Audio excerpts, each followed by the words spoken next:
Hi guys, Nanandram. Welcome to Updates. நீங்க பார்த்தா நம்ம கிளாஸ் 9 CBSல History Chapter 4 அதாவது Forest Society and Colonialismல Explanation Part 3 தான் பார்க்க போறோம். So first video கூட போலாம். How did forest tools affect cultivation? So cultivation வந்து எப்படி forest tools வந்து affect பண்ணுதுன்னு பார்க்கலாம். One of the major effects of the European colonialism was on the practice of shifting cultivation or switch agriculture. This is a traditional agriculture practice in many parts of Asia, Africa, South America. It has many local names as Lading in Southeast Asia, Melpa in Central America, Sitmane or Tavi in Africa, and Spene in Sri Lanka. In India, Dibya, Penda, Beva, Nevad, Juvum, Podu, Kandar, and Kumri are some of local terms for Sweden agriculture. In Sweden cultivation, parts of the forest were cut and burned in rotation. Seeds are sown in the ashes after first monsoon rain, and the crop is harvested by October to November. Such plots are cultivated for a couple of years and then left fallow for 12 to 18 years for forest to grow back. A mixture of corn is grown on these plots. In Central India and Africa, it could be millets. In Brazil, manioc, and in other parts of Latin America, maize and beans. European foresters regarded this practice as harmful for the forest. They felt that land which was used for cultivation every year could not grow trees for railway timber. When a forest was burnt, there was the added danger of flames spreading than burning valuable timber. So Britishers வர்றதுக்கு முன்னாடி maximum பார்க்குறப்போ இந்தியன்ஸில் சாதாரணமாக இப்போ இருக்கிற மாதிரி விவசாயம் பண்ணது இல்லை. அவங்க எந்த மாதிரி பண்ணாங்கன்னா ஷிஃப்டிங் கல்டிவேஷன், அதான் அந்த ஷிஃப்டிங் கல்டிவேஷனை ஸ்விடன் அக்ரிகல்ச்சர்னு கூட சொல்லுவாங்க. அதாவது இந்த ஷிஃப்டிங் கல்டிவேஷன்னா என்னன்னா ஒரு ஸ்பெசிஃபிக் இடத்த போய் பார்ப்பாங்க. அதாவது ஒரு காட்டு என்பது வந்து பார்த்தீங்கன்னா இது காடில் தான் நடக்கும். ஸோ ஒரு காடை எடுத்து அந்த காட்டில் ஒரு ஸ்பெசிஃபிக் பிளாட் ஆஃப் லேண்ட் ஒரு 5 ஏக்கர்ஸோ 6 ஏக்கர்ஸோ அந்த இடத்துல மொத்த மரத்தையும் வெட்டுவாங்க. ஸோ வெட்டி என்ன பண்ணுவாங்கன்னா அதே இடத்துல போட்டு அதை எரிப்பாங்க. எரிச்சு டோட்டலி ஆஷ் ஆக்குவாங்க மொத்தமாக. ரொம்ப வந்து பார்த்தீங்கன்னா ரொம்ப சூடாக போட்டு எரிச்சு கொஞ்சம் கறி கட்டக்கூட இல்லாமல் எல்லாமே ஆஷாக மாற்றினதுக்கப்புறம் அந்த ஆஷை வந்து அந்த மண்ணோட கலந்துருவாங்க. ஸோ இது மாதிரி கலக்கிறப்போ என்ன ஆகும்னா அந்த மண்ணோட வளம் வந்து பார்த்தீங்கன்னா எக்ஸ்ட்ரா கொஞ்சம் இன்க்ரீஸ் ஆகும். அப்புறம் ஃபர்ஸ்ட் வந்து மன்சூன் ரைஸ்க்கு முன்னாடி அதில் வந்து சீட் சோ பண்ணுவாங்க. அப்புறம் அக்டோபர் டு நவம்பர் வரைக்கும் ஹார்வெஸ்ட் பண்ணுவாங்க. Such plots are cultivated for a couple of years and then fallow for 12 to 18 years for the forest to grow back. So அப்புறம் வந்து பார்த்தீங்கன்னா அந்த இடத்த விட்டுட்டு போயிடுவாங்க. ஒரு 2-3 வருஷம் வந்து பார்த்தீங்கன்னா அந்த இடத்துல ஹார்வெஸ்ட் பண்ணிட்டு விட்டுட்டு போயிடுவாங்க. அப்புறம் ஒரு 12-18 வருஷத்துக்கு அப்புறம் மறுபடியும் அந்த இடத்துல வந்து பார்த்தீங்கன்னா ஃபாரஸ்ட்ல மறுபடியும் மறைஞ்சிரும். ஸோ அது வரைக்கும் வந்து பார்த்தீங்கன்னா இவங்க வேற இடத்துல எல்லாம் பண்ணிட்டு இருப்பாங்க. A mixture of crop is grown on these spots. So இந்த மாதிரி இடத்துலலாம் வந்து பார்த்தீங்கன்னா பார்க்குறீங்களோ இந்தியாலேயும் ஆஃப்ரிக்காலேயும் மில்லட் க்ரோ பண்ணுவாங்க. பிரேசில் வந்து மேனியாக், அப்புறம் அதர் பார்ட்ஸ் ஆஃப் லட்டின் அமெரிக்காலாம் மேஸ் பீன்ஸ் எல்லாம் பண்ணுவாங்க. ஆனால் இந்த யூரோப்பியன் ஃபாரஸ்டர்ஸ் என்ன நினைச்சாங்கன்னா இது வந்து டேஞ்சரு, இது வந்து ஃபாரஸ்ட்டுக்கு ஹார்ம்ஃபுல்லாக இருக்கு. So felt that land which was used for cultivation every year could not grow trees for railway timber. So இந்த இடத்துல நம்மளால ரயில்வே டிம்பரை க்ரோ பண்ண முடியாது. ஸோ அதே மாதிரி அதை பேர்ன் பண்ணுறப்போ தெரியாமல் வேற ஒரு இடத்துக்கு ஃபயர் போயிடுச்சுன்னா அங்கே இருக்கிற வேல்யூபிளான டிம்பர் அழிஞ்சிடும் அப்படின்னு சொல்லுவாங்க. இந்த இடத்துல ஒரு இமேஜ் கொடுத்துருக்காங்க. Tangyo cultivation was a system in which local farmers were allowed to cultivate temporarily in a plantation. So பிளான்டேஷனுக்குள்ள வந்து பார்த்தீங்கன்னா இந்த டங்கியோ கல்டிவேஷன் வந்து செய்ய சொல்லுவாங்க. ஸோ இந்த ஃபோட்டோவில் பார்க்குறப்போ பர்மாவில் ஒரு டிவிஷனில் வந்து பார்த்தீங்கன்னா 1921 இது பண்ணுறாங்க. இந்த இடத்துல அந்த கல்டிவேஷன் வந்து பேடி ஷோ பண்ணுறாங்க. ஸோ பேடினா பார்த்தீங்கன்னா நம்ம சாப்பிட்ற ரைஸ். இப்போ மேன் வந்து என்ன பண்ணுவாங்கன்னா அந்த இடத்துல அவங்களோட அயன் டிப்பை, அதாவது ஒரு பேம்புல அயன் டிப் இருக்கும். ஸோ அது மூலயமா ஓட்ட போடுவாங்க. அப்படியே பின்னாடியே வந்து பார்த்தீங்கன்னா உமன் வந்து அதில் வந்து பேடி கொஞ்சம் போட்டுக்கிட்டே வருவாங்க. Burning the forest, Penda or Podu plot. So இந்த மாதிரி தான் வந்து பேர்ன் பண்ணுவாங்க அந்த இடத்த. ஸோ அந்த மாதிரி பேர்ன் பண்ணுறப்போ என்ன ஆகும்னா a clearing is made in the forest, usually on a slope of hills after the trees have been cut down. They are burnt to provide ashes. The seeds are then scattered in the areas and left to be irrigated by the rain. So இந்த மாதிரி பண்ணுறதுனால வந்து பார்த்தீங்கன்னா அந்த இடத்த எரிச்சு அந்த இடத்துலயும் வந்து பார்த்தீங்கன்னா சீட்ஸை போட்டுருவாங்க. ஸோ சீட்ஸ் அந்த இடத்துல போட்டதுக்கப்புறம் அந்த ரெயினே வந்து பார்த்தீங்கன்னா அந்த இடத்துல இரிகேஷன் நடந்து அங்கே தேவையான கிராப் வந்து வளர்ந்துடும். Shifting cultivation also made it harder for the government to calculate taxes. Therefore, the government decided to ban shifting cultivation. As a result, many communities were forcibly displaced from their homes in the forest.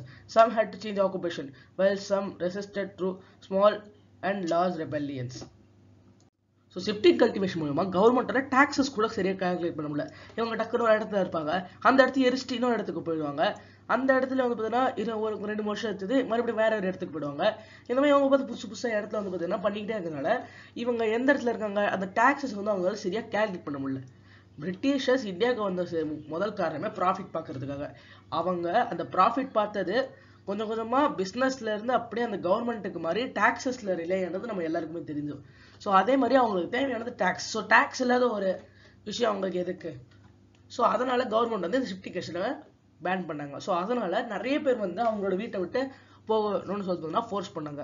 So சில பேர் வந்து occupation இருந்தது change பண்ண வேண்டியதாக இருந்தது. ஆனால் most of them வந்து பார்த்தீங்கன்னா லார்ஜ் அப்புறம் ஸ்மால் ரிபெலியன்ஸ், அதாவது போராட்டத்தில் வந்து பார்த்தீங்கன்னா இருந்தாங்க. Who could hunt? ஸோ ஹண்டிங்லேயே வந்து பார்த்தீங்கன்னா ஃபாரஸ்ட் ஆஃபீஸர்ஸ் ஒரு முக்கியமான விஷயத்தை செய்கிறாங்க.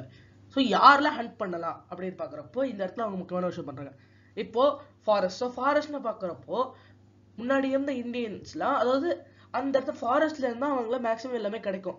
ஸோ ஃபாரஸ்ட் டுவெல்லர்ஸ், அதாவது காட்டில் இருக்கிறவங்க காட்டுவாசிகள்னா அவங்க வந்து அந்த இடத்துல இருக்கிறத அவங்க யூஸ் பண்ணிப்பாங்க. ஸோ அங்கே இருக்கிற சின்ன டீரா இருக்கட்டும், பேட்ரிஜஸாக இருக்கட்டும், அப்புறம் வெரைட்டி ஆஃப் ஸ்மால் அனிமல்ஸ், அதெல்லாம் வந்து பார்த்தீங்கன்னா அவங்க ஹண்ட் பண்ணி அதை வந்து அவங்க யூஸ் பண்ணிப்பாங்க. அதுவும் அவங்களோட யூஸ்க்காக மட்டும். This customary practice was prohibited by the forest loss.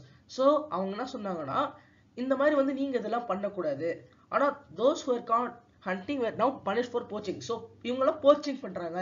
அதான் போச்சிங்னா இப்போ போச்சிங்கோட அர்த்தம் வந்து வைல்ட் லைஃப் அனிமல்ஸ், அதாவது என்டேஞ்சர்டான இருக்கிற ஸ்பீஷிஸ், அதாவது எலிஃபேண்ட்டு அப்புறம் சிங்கம், இது எல்லாத்தையும் வந்து பார்த்தீங்கன்னா அவங்க கிட்ட இருக்கிற சில விஷயத்துக்காக கடத்துறது. இப்போ ரைனோசரஸோட அந்த ஐவரி இருக்கிற அந்த இதை வந்து பார்த்தீங்கன்னா கடத்துறதுக்காக, அந்த டஸ்க்கு கடத்துறதுக்காக நிறைய பேர் வருவாங்க. அதே மாதிரி எலிஃபென்ட்டுக்கும் இருக்கிற மாதிரி வந்து பார்த்தீங்கன்னா அந்த ஹார்னு எல்லாத்தையும் வந்து பார்த்தீங்கன்னா கடத்துறதுக்கு வருவாங்க. அப்புறம் சிங்கத்தோட தோல், டைகரோட தோல், இது எல்லாத்துக்கும் வந்து பார்த்தீங்கன்னா ஹண்ட் பண்ணுறவங்க போச்சர்ஸ்ன்னு சொல்லுவாங்க. ஸோ அதனால வந்து பார்த்தீங்கன்னா இந்த மாதிரி அனிமல்ஸ் ஹண்ட் பண்ணுறவங்க போச்சர்ஸ்னு வந்து பார்த்தீங்கன்னா பிரிட்டிஷ் சொல்லியிருக்காங்க. ஆனால் முக்கியமாக இவங்கெல்லாம் ஹண்ட் பண்ணாங்க பார்த்தீங்கன்னா இல்லை. ஏன்னா பிரிட்டிஷர்ஸ் தான் நிறைய டைகர்ஸும் லெப்பர்ட்ஸும் அப்புறம் வுல்ஃப்ஸ் இதெல்லாத்தையும் பண்ணியிருக்காங்க. இது எல்லாத்தையும் கொஞ்சம் கொஞ்சமாக நம்ம இந்த லெசன்லாம் பார்ப்போம். The little fisherman. Children accompany their parents in the forest and learn how to fish, collect forest produce and cultivate. The bamboo trap which is used is the holding in his hand, which is kept at the mouth of a stream. The fish flows into it.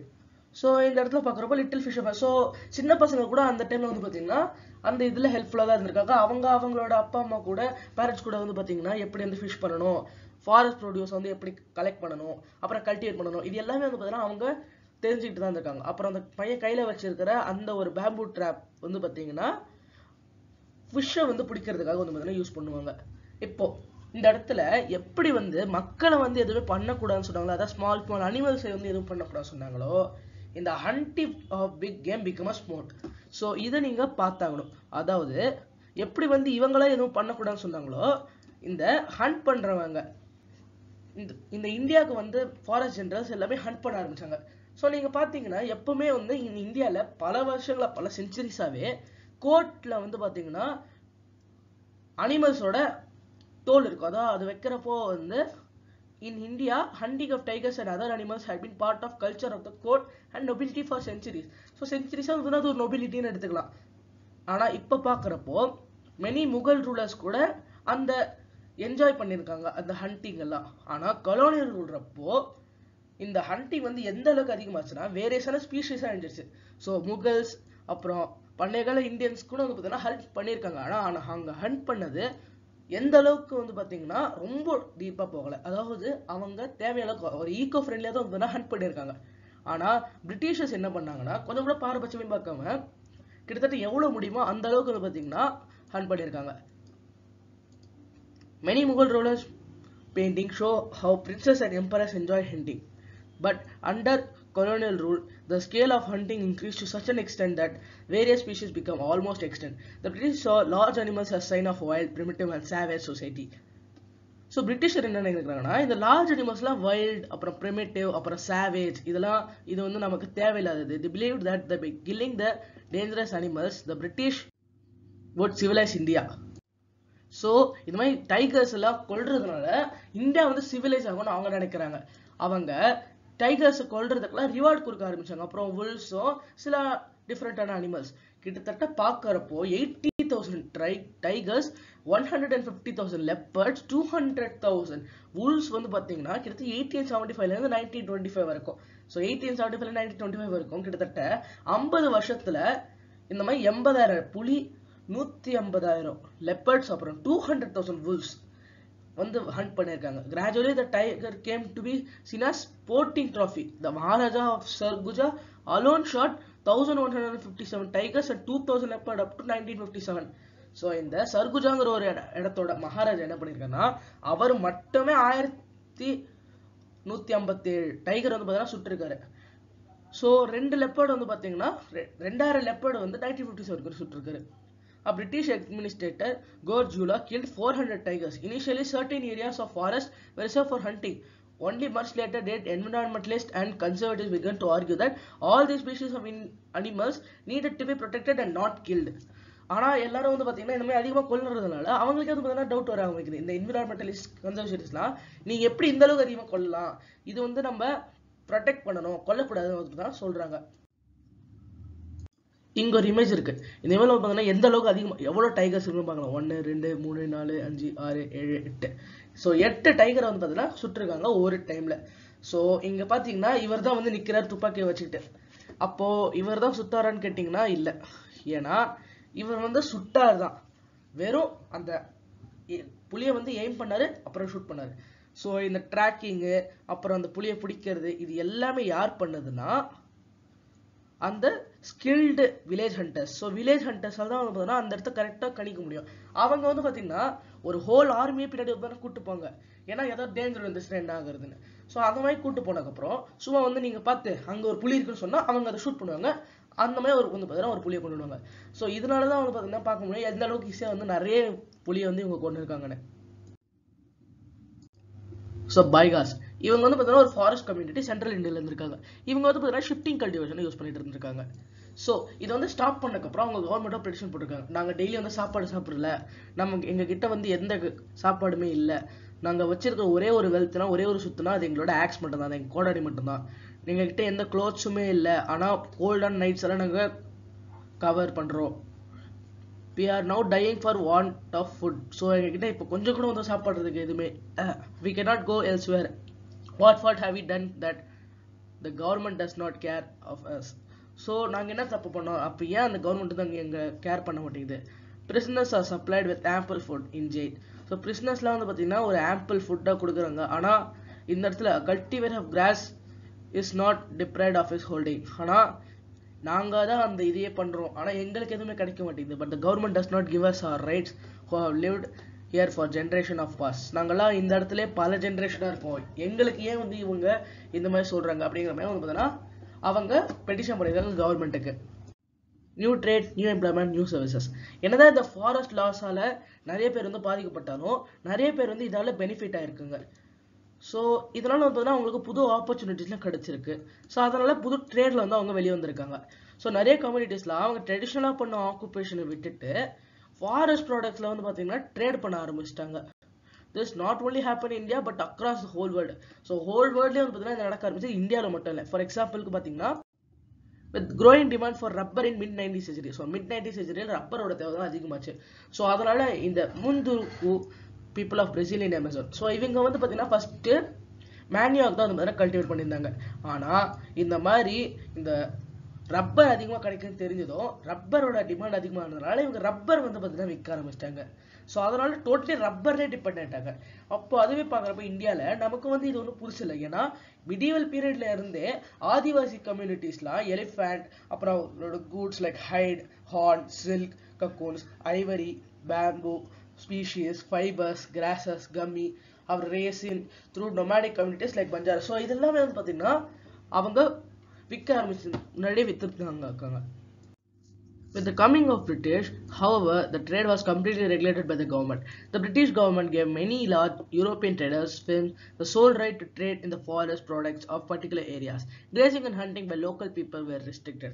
In the process, many pastoral and nomadic communities like Korava, Karacha, Yerulakka of Madras Presidency lost their livelihood. Some of them began to be called criminal tribes and were forced to work instead in factories, mines and plantation under government supervision. New opportunities of work did not always mean improved well-being for the people. In Assam, both men and women from forest communities like Santals and Owarons from Jharkhand and Gonds from Chhattisgarh were recruited to work on tea plantation. Their wages were low and conditions of work were very bad. They could not return easily to their home villages from where they had been recruited. So British வந்து இந்தியாவுக்கு வந்ததுமே அந்த இடத்துல இருக்கிற trade வந்து regulate ஆச்சு. அதாவது முன்னாடி சொன்ன மாதிரி இந்த அனிமல் டாஸ்க் அதெல்லாம் வந்து பார்த்தீங்கன்னா விற்க முடியல. ஏன்னா பிரிட்டிஷ் வந்து எல்லாத்துலேயும் வந்து பார்த்தீங்கன்னா கம்ப்ளீட்டான கண்ட்ரோல் எடுத்துக்கிச்சு. பிரிட்டிஷ் கவர்மெண்ட் வந்து லார்ஜ் யூரோப்பியன் ட்ரேடிங் ஃபிர்ம்ஸுக்கெல்லாம் அந்த இடத்துல இருக்கிற பர்டிகுலர் ஏரியாஸோட ஃபாரஸ்ட் ப்ராடக்ட்ஸை விற்கிறதுக்கான சோல் ரைட்டு கொடுத்தது. ஸோ கிரேசிங் பண்ணுறதும் ஹண்டிங் பண்ணுறதும் லோக்கல் பீப்புளால ரெஸ்ட்ரிக்ட் பண்ணப்படுது. இந்த process many pastoralists and nomadic communities like the Korawa, Karacha and Yerulakka of Madras Presidency lost their livelihood. So இந்த ப்ராசஸ் வந்து பார்த்தீங்கன்னா நிறைய pastoralists அதாவது nomadic communities like Korawa அப்புறம் கராச்சா ஏருலக்கா இவங்க எல்லாருக்குமே வந்து பார்த்தீங்கன்னா அவங்க லைவ்லிஹுட் போச்சு. ஸோ அதனால வந்து நிறைய பேர் இவங்களை கிரிமினல் ட்ரைப்ஸ்னு கூட சொல்ல ஆரம்பிச்சிட்டாங்க. ஸோ அதுக்கு பதிலாக அவங்கள ஃபேக்ட்ரிலையும் மைன்ஸ்லையும் பிளான்டேஷன்ஸ்லையும் ஃபோர்ஸ் பண்ணாங்க ஒர்க் பண்ணுறதுக்கு, அதுவும் கவர்மெண்ட் சூப்பர்விஷன்ஸில். New opportunities of work did not always mean improve wellbeing for the people. So new ஆப்பர்ச்சுனிட்டிஸ்னாலே எல்லாமே நல்ல வெல்பீயிங்காக மக்களுக்கு இருக்காது. ஏன்னா அஸ்ஸாமில் போத் மென் அண்ட் உமன் எல்லாருமே வந்து சந்தல்ஸ்னா ஓராவோன்ஸ்ங்கிற இந்த ஒரு காமன் கம்யூனிட்டிஸில் தான் இருந்தாங்க, அதுவும் ஜார்க்கண்ட்லேருந்து. And Gonds from Chhattisgarh were required to work on tea plantations. So tea plantations-ல இவங்க ஒர்க் பண்ணணும்னு சொன்னாங்க. அவங்களோட வேஜ் வந்து பார்த்தீங்கன்னா ரொம்ப கம்மியாக இருக்கும். அவரோட கண்டிஷன் வந்து பார்த்தீங்கன்னா ரொம்பவே வந்து பார்த்தீங்கன்னா பேடாக இருக்கும். அதாவது நிறைய நேரம் வேலை செய்ய வேண்டியதாக இருக்கும், அப்புறம் நிறைய கடினமாக வேலை செய்ய வேண்டியதாக இருக்கும். ஸோ அப்புறம் வந்து பார்த்தீங்கன்னா அவங்களோட வீட்டுக்கு கூட அவங்க வந்து ஈஸியாக ரிட்டர்ன் பண்ண முடியாது. So thank you friends. இதோட கண்டினியூஷன் நம்ம அடுத்தடுத்த வீடியோவில் பார்க்கலாம். இந்த வீடியோ உங்களுக்கு பிடிச்ச லைக் ஷேர் அண்ட் கமெண்ட் பண்ணுங்க. மறக்காம நம்ம சேனல் சப்ஸ்கிரைப் பண்ணுங்க. ஸோ தேங்க்யூ ஃப்ரெண்ட்ஸ், பாய்.